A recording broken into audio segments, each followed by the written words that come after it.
All right, hey guys, Jeff and Matt Kite. And I'm Tucker. We're pretty excited today. We have could have been the staple in the industry for years now, the last couple of years, the unit, the Duotone Unit. Yeah, it's One of definitely our top sellers. It's been around for a while. It's been Yeah. a favorite for a while. And those of you that love the unit, you know what it's about. Those of you who don't, it's just a wing, has a lot of grunt. It's really easy to ride, and it's just a wing that's been a favorite for a lot of riders. I think primarily just people that want a wing that can get out and get them on foil easily. You know, the unit's kind of the name of the game there. I mean, it's a great wing, it still is. And we have the 2025 here in front of us. Yeah. Thankfully, they didn't kill the golden goose, so to speak. No. But they just refined her and brought some new options this year, which are kind of exciting, especially since the past few years have primarily been, minor changes. Mm-hmm. We're getting some more exciting changes this year, but again, those of you that love the unit, you're still gonna love the unit. Yeah. So don't fret about that. Don't go buying up all the old ones because you think it's not good anymore. This one is the best one yet. They kept it intact. Yep. And historically, I haven't been like a hardcore I love the unit guy. It's just the other side of the spectrum from what I like to ride a lot personally. But I say this is my favorite one yet. So that's I would agree. saying something. And I have liked the unit.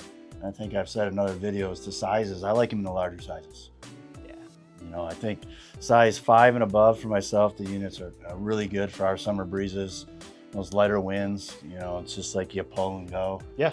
And you're trying to, do your upwind tacks and light wind. It feels very easy and intuitive, and it's an easy driver, and it also performs well. I think that's a good segue. What are we seeing in this wing? We both have gotten to ride it. Yeah.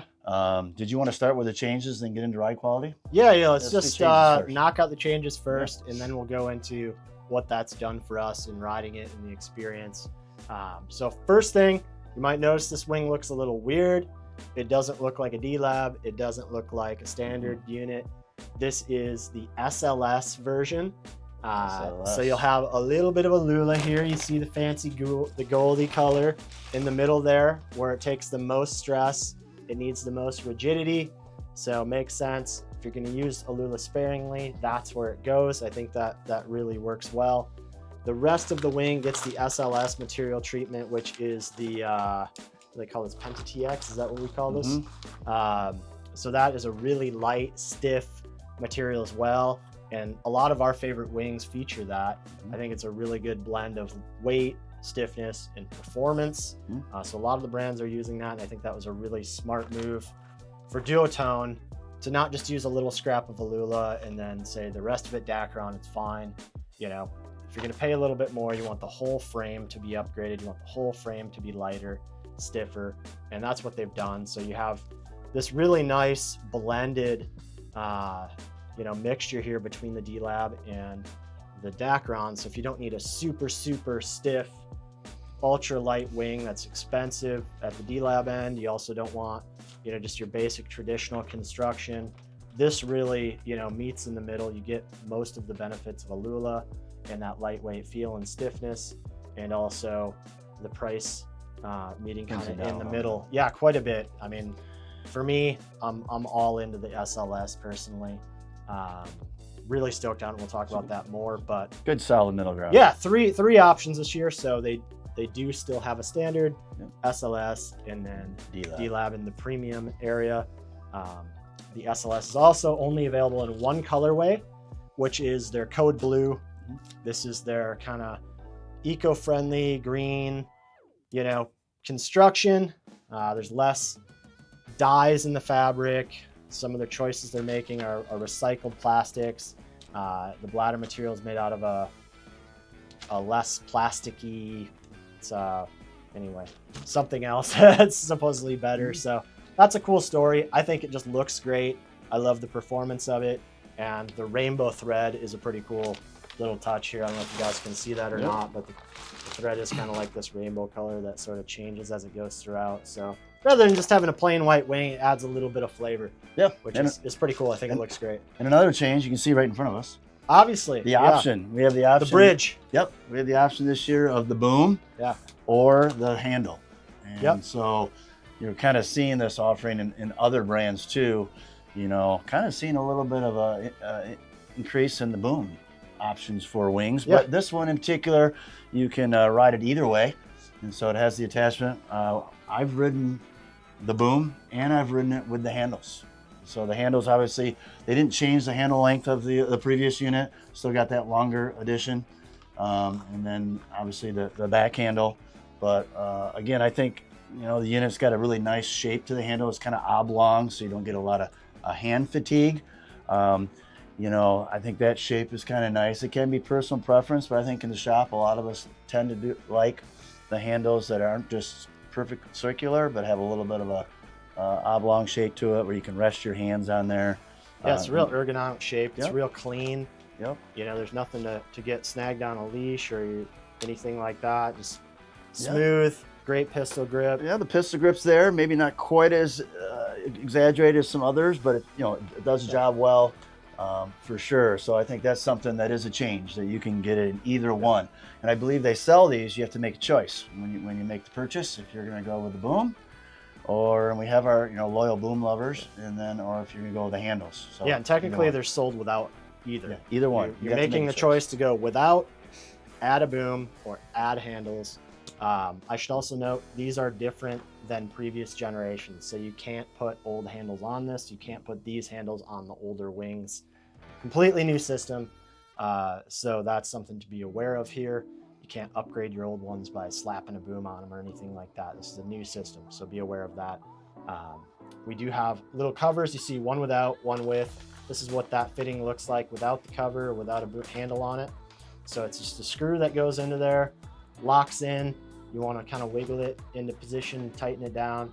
Otherwise, they do come with these little stick-on EVA pads to cover them up so it's not as ugly and not going to get hung up. I mean, I don't think it'd get hung up on anything anyway, so it's not really a big deal if you want to leave them off.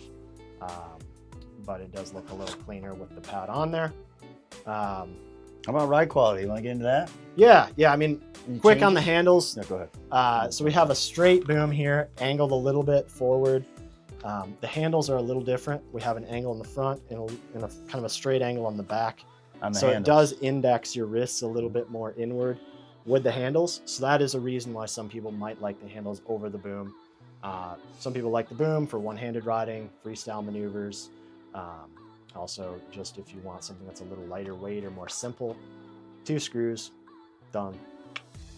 And in most brands that will be the case. A little bit lighter with a boom over the 2 handles, but not in all. Yeah, and these have been out for a while now. The boom's definitely the #1 choice.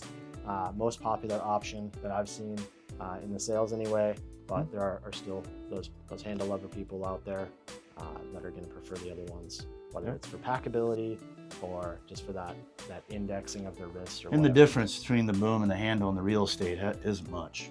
Now 3 or 4 inches. Yeah, but like you said, the articulation on the handles, what you're going to get versus the boom, where you got more of an even plane.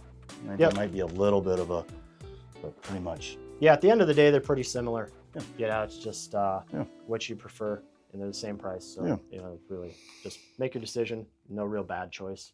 So my first time riding this version of it, and I think we were a size 5 or 5.5. Yep. It was a lighter day, and I got off the water and I was like, nice. I mean, it did everything that I expected the unit to do. I got up on foil real easily, and it was on the lighter side of things. Yeah. And I was able to pop up with no problem. What I did notice, a little bit better upwind drive than maybe the previous version. I don't know, it just seemed like it wanted to give me a little more speed and angle of attack. Definitely. A little bit better than the previous unit. Again, it was light, so it wasn't gusty, and I felt nice work. And I did come off the beach. It was at our event, and you know, and I said, man, I love the new unit. I like the option of the boom on it and the handles. It feels light, intuitive, easy. You know, I think it's a wing that you can, if you're thinking about getting in the light wind market, instead of buying a light wind specific wing, the larger sizes of the unit will bridge that gap. You can get away with this wing in a size 5.5 or a 6, and not, even though it's not a specific light wind wing, it'll give you more power than other 6 meter and 5.5 meters on the market. Yeah, and that's kind of been like the consistent player here with the unit, right, is smaller riders that want a light wind wing, shorter riders that want an easier handling light wind wing. It's got that grunt, it's got that power. And you mentioned at our event, it was light, it was offshore. Everybody was loving the unit. Oh, big time. And it's really, that's the situation where it's time to shine. That's It feels bigger than it is in terms of power. It feels true to size in terms of how it handles. Doesn't feel clunky and bulky. It's got a very direct feel. It's very grunty. It has a direct feel. So when you get that gust, when you get that increase in wind speed, you can feel it and really bear into it. The flip side of that, I would say, is the other side of the unit. The downside, of course, there's always a pitfall when you're gaining low end. Trade-off. I like that word trade-off. Trade-off. Instead of a Trading. negative. Yeah. So you're losing top end generally. You're losing compliance at the top end. Yeah, losing comfort at the top end. You know, the downside of the unit, I would say, is that if you want to ride a 5 meter and 25 knots, it's usually not the wing I'm going to grab. I've done it plenty of times. A lot of feedback. Yeah, you get a lot of feedback. It's a bit more physical to fly. In those kinds of winds, it's a little bit erratic, I'll say, in the handling, because it's just outside of its range. Yeah. You know, when you gain that low end, you're going to lose top end on a wing like this. So that's something to know. Yeah, and it's not to say that you can't, when you size down in higher winds, the unit can still be a good driver. I just think when you're in a wind window, it really does well on the lower side of that wind window to mid, to breaching to the high. But if it's super gusty, and the wing will start to just maybe not feel as at home and in place. That's that trade-off. Really at home on the lower end to midway past the midway point of the wind range, you'd ride your normal 4 or your 5 meter wing in. But if you're trying to push the higher side, it's like, it's time to size down. Yeah, it's happy powered, I would say. It's not happy overpowered. No. Whereas like the other day we were out, I was riding this wing, waves were great, wind was great. Really happy at 20, 22 knots with the 5 meter, 200 pounds for me. Ripping around, powered, happy. It ramped up, got to 25, and it was like, I'm gonna have to start thinking about putting this down. It's just not comfortable. It's holding me back for how I can ride. And then once it ramped up to 30, it was like, I'm getting off it. I'm over it. I don't want to drag this thing through the wind anymore. So. And you were on a 5.5 that day? Was it a 5.5? 5 or 5.5? I can't remember what this one. This is a 5, I think. Right, so it's 5.0. That's what I thought. So, I've, again, we're not trying to take away from, the quality and the performance of this wing. It's obviously, we've spoken to how good that is, but it's good to be aware of when it gets really windy. I experience the same thing, So generally when I sell to customers on the lower end, if they're looking for like size, the 4s or 3, I let them know that if it's going to be, if you're really wanting to push this wing in the higher wind, there might be some other alternatives we can look into. Or just size it appropriately, right? Yeah, to be aware of. Just size it appropriately. If you're coming off of a normal 6, you probably want this in a 5.5 or even a 5. Good point. For a similar size range. Down if you want. You're sizing down. So it's just something to be aware of when you're setting up your quiver, when you're mixing it, especially with other models that maybe have a lot of high-end range, not a lot of low-end range. And you might own a 5 in this and a 4.5 in another wing, because realistically this is like a 6. So that's kind of how you position it, and we can definitely help you with that if you ever have questions with what you're riding and for sure, and how to position that. And to wrap it up, I do think the 2025, they have, even those trade-offs we talked about, it has improved slightly. Meaning that upwind. Yeah, the upwind is a lot better, which really helps with that top end. You don't need to really drag it hard upwind. You can point it upwind quite well. So it definitely improved on that over the previous years. So we're still excited about the unit. It's something that, every day we talk to customers, it's an easy sell. It's a great wing to learn on and progress, all the way up through your learning. So if you have any questions, just hit us up on email or give us a call here, and we'll be happy to help you steer you in the right direction with size.